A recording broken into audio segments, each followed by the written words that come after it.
आप पेशे से डॉक्टर हैं, वकील हैं या किसी स्कूल में टीचर हैं, या फिर हो सकता है आप समाज सेवा करते हो, पॉलिटिशियन हो, या फिर आप एक हाउसवाइफ हो, या हो सकता है आप एक सीए हो, या हो सकता है आप एक अकाउंटेंट हो सकता है आप मैनेजमेंट के रोल पर हो। आप किसी भी तरह के प्रोफेशन में हो, लेकिन आपको प्रोग्रामिंग लैंग्वेज जरूर सीखनी चाहिए। आज मैं आपको बताता हूं क्यों आपको, सबको, किसी भी प्रोफेशन में आप क्यों ना हो, आपको प्रोग्रामिंग लैंग्वेज सीखनी ही चाहिए। तो दोस्तों, मेरा नाम है सौरभ शुक्ला और आप देख रहे हैं mysurgery.com का चैनल। आप सभी का बहुत बहुत स्वागत है। और चलिए आज हम बात करते हैं कि क्यों सभी लोगों को प्रोग्रामिंग लैंग्वेज सीखनी ही चाहिए। दोस्तों, आपने देखा होगा कि अभी मार्केट में एकदम से जब डिजिटल हो गया मार्केट, सब कुछ कंप्यूटराइजेशन हो गया, ऑनलाइन हो गया, तो इससे कई सारे बिजनेस तबाह भी हो गए और कई सारे बिजनेस बहुत ज़्यादा फ्लरिश भी हो गए।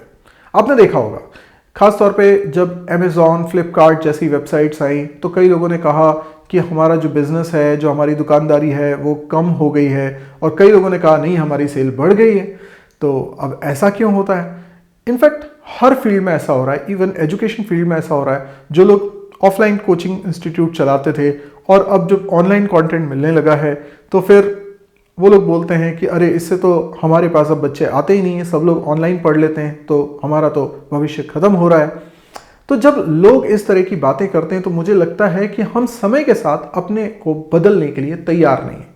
हम लोग बहुत रिजिड हो जाते हैं। हम लोग सोचते हैं कि ये तो हमारे से हो नहीं पाएगा, और हम चीज़ों को अपने सामने सामने तबाह होते हुए देखते रहते हैं और फिर बाद में सिर्फ रोते रहते हैं कि देखो समय बदल गया और ये सब चीज़ें जो नई आ गई हैं इनके कारण हम बर्बाद हो गए। इनके कारण आप बर्बाद नहीं हुए हो, आप अपनी खुद की सोच की वजह से बर्बाद हुए हो। ज़रूरी यह है कि समय के साथ हमको बदलना चाहिए, बजाय इसके कि उस बदलाव को रोकने का प्रयास करें, क्योंकि वो बदलाव रुकता नहीं है, वो बदलाव तो होके रहता है। ये इतिहास गवाह है कि कोई भी बदलाव, कोई भी क्रांति जब आती है तो कई लोग होते हैं जो उसको रोकना चाहते हैं, पर वो रुकता नहीं है, वो होके रहता है। तो फिर रोकने से बेहतर यह है कि हम अपने आप को समय के हिसाब से ढालें, चेंज करें, ताकि हमको भविष्य में किसी तरह की करियर से रिलेटेड दिक्कत ना हो। देखिए दोस्तों, एक बात तो साफ है कि सॉफ्टवेयर का जो दखल है, कंप्यूटर का जो दखल है, वो हमारी जिंदगी में लगातार बढ़ता ही जा रहा है। इतना ज़्यादा बढ़ता जा रहा है कि एक समय पहले लगता था कि नहीं, कंप्यूटर साइंटिस्ट लोगों की चीज़ है, फिर बाद में लगा कि नहीं, जो सॉफ्टवेयर प्रोफेशनल्स हैं केवल उन्हीं के काम की चीज़ है कंप्यूटर। लेकिन अब ये पता चल रहा है कि कंप्यूटर हर किसी की ज़रूरत है। आप किसी भी प्रोफेशन में हो, आप कंप्यूटर यूज़ कर रहे हैं।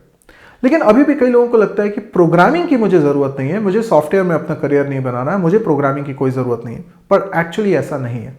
प्रोग्रामिंग एक ऐसी एसेंशियल चीज़ होती है जो इनफैक्ट भविष्य में, आने वाले समय में, या बिल्कुल आ रहा है वो समय, इस समय में सभी की ज़रूरत है। इसीलिए स्कूलों में हर बच्चे को बेसिक प्रोग्रामिंग सिखाई जाती है। फिर वो हो सकता है पाइथन लैंग्वेज सिखा रहे हो, C++ सिखा रहे हो, जावा सिखा रहे हो, जावास्क्रिप्ट सिखा रहे हो, जो भी प्रोग्रामिंग लैंग्वेजेस सिखा रहे हैं, बट प्रोग्रामिंग का बेसिक आइडिया देते हैं। ये बात और है कि स्कूल में बहुत ज़्यादा ध्यान नहीं दिया जाता। मतलब मैं मैक्सिमम स्कूल्स की बात कर रहा हूँ, वहाँ बहुत ज़्यादा ध्यान नहीं दिया जाता इस सब्जेक्ट पे, और इस सब्जेक्ट को थोड़ा सा अलग ही रखते हैं, वो लोग उतना इंपॉर्टेंस नहीं देते हैं, तो स्टूडेंट्स भी उतना ज़्यादा इन्वॉल्व नहीं हो पाते। लेकिन फिर भी स्टूडेंट अपने इंटरेस्ट की वजह से इन चीज़ों को सीखते हैं। आने वाले समय में ये बहुत इंपॉर्टेंट हो जाएगा, और ये पेरेंट्स के लिए भी सुनने समझने की बात है कि आपके बच्चे या आपके छोटे भाई बहन अगर अभी स्कूल में हैं तो उन्हें कहिए कि वो प्रोग्रामिंग से रिलेटेड सब्जेक्ट पर ध्यान दें, उसको इग्नोर ना करें, उसको सिर्फ मार्क्स के लिए ना पढ़ें। ये उनके लिए करियर बनाने के लिए तो हो ही सकता है, लेकिन उसके अलावा भी बहुत सारे रीज़न है कि आपको प्रोग्रामिंग का नॉलेज होना चाहिए। यदि एक दुकानदार को, सोच के देखिए कि एक दुकानदार है, उसको प्रोग्रामिंग का एक बेसिक आइडिया होता तो वो ये नहीं कहता कि फ्लिपकार्ट और अमेज़ॉन के आने से मेरा बिजनेस तबाह हो गया, बल्कि वो ये करता कि वो तरीके ढूंढता कि भाई खुद की अपनी एक वेबसाइट बनाता, वहाँ पे अपने प्रोडक्ट्स को रखता और उसको, उसका मार्केट बनाने की कोशिश करता। उस वेबसाइट को ऑलरेडी इस्टेब्लिश्ड जो वेबसाइट्स हैं उनके साथ लिंक करता, और ऐसे करके वो अपनी रीच को बढ़ाता और अपना कस्टमर बेस बढ़ा लेता। ये वो इसलिए आज नहीं कर पा रहा है क्योंकि उसे प्रोग्रामिंग लैंग्वेज नहीं आती, वो डिजिटल फ्रेंडली नहीं है, उसे लगता है ये सब उसके बस की बात नहीं है, और क्योंकि वो इस चीज़ से डर रहा है इसलिए वो इसमें आगे नहीं बढ़ पा रहा और उसका बिजनेस धीरे धीरे कम हो रहा है। अब आप सोच के देखिए, प्रोग्रामिंग की उसे क्या ज़रूरत थी, लेकिन ज़रूरत थी। अगर उसे प्रोग्रामिंग आती होती तो वो शायद अपने आप को बहुत आसानी से अपने बिजनेस को सही जगह पर, सही ट्रैक पर ला पाता। ऐसा हर जगह हो रहा है। हम देख रहे हैं स्कूल्स में, हम उन स्कूल्स को प्रेफर कर रहे हैं जो डिजिटली इक्विप्ड हैं, जो ज़्यादा डिजिटल कंटेंट को प्रेफर करते हैं और कम्युनिकेशन में भी डिजिटल टेक्नोलॉजी को यूज़ करते हैं।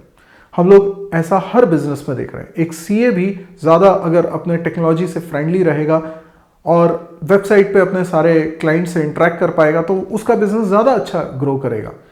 ऐसा हर बिजनेस में है। तो अगर आपको प्रोग्रामिंग लैंग्वेज आती होगी तो छोटी छोटी चीज़ें क्रिएट करने के लिए आप सॉफ्टवेयर कंपनीज को टारगेट नहीं कर रहे होंगे। आप ये नहीं कि भाई मुझे तो किसी सॉफ्टवेयर कंपनी या सॉफ्टवेयर डेवलपर से कांटेक्ट करना पड़ेगा, वो मेरे को सॉफ्टवेयर बना के देगा तभी मेरा काम हो सकता है। नो, छोटे छोटे सॉफ्टवेयर बनाना आपके लिए भी आसान होंगे और ये सब लोग कर सकते हैं। तो आप इस बात की अहमियत को समझने की कोशिश करिए, एक विजनरी थॉट रखिए कि अब हमें बच्चों को, सभी उम्र के बच्चों को प्रोग्रामिंग कंपलसरी करना है। इसलिए नहीं कि उन्हें सॉफ्टवेयर में ही अपना करियर बनाना है, वो किसी भी फील्ड में अपना करियर बनाए, पर सॉफ्टवेयर का उन्हें नॉलेज होना चाहिए, उससे डर खत्म हो जाना चाहिए और जब वो चाहें तब वो कैसा भी सॉफ्टवेयर बना सकें, इस स्टेज में उन्हें होना चाहिए। तो दोस्तों, अगर आपको मेरी बात समझ में आई है और आपको लगता है कि जो बात मैंने कही वो तर्क संगत है, रीजनिंग इसकी सही है, तो आप अपने कमेंट्स देखकर भी इसमें अपने तर्क भी जोड़ सकते हैं और ज़्यादा से ज़्यादा लोगों तक इस वीडियो को शेयर करिए ताकि ये जागृति लोगों में आए। और अगर हम लोगों को ये बातें समझ में आएंगी तो हमारा भविष्य बहुत अच्छा होगा। तो दोस्तों, अगर वीडियो पसंद आ रहा है तो इसे लाइक करिए, शेयर करिए, जितना ज़्यादा हो सकता है इसको शेयर करें आप अलग अलग सोशल प्लेटफॉर्म्स पे। और अभी तक इस चैनल को सब्सक्राइब नहीं किया तो जल्दी सब्सक्राइब कर लीजिए। दोस्तों, आपको पता होना चाहिए कि मेरी 2 वेबसाइट है, mysurgery.com एंड premium.mysurgery.com, जिसमें हज़ारों वीडियोस मैंने बना के रखे हैं, जिसमें आप बहुत सारी प्रोग्रामिंग सीख सकते हैं और बहुत आसानी से हिंदी में सीख सकते हैं। तो आज के लिए इतना ही दोस्तों, थैंक यू, गुड बाय।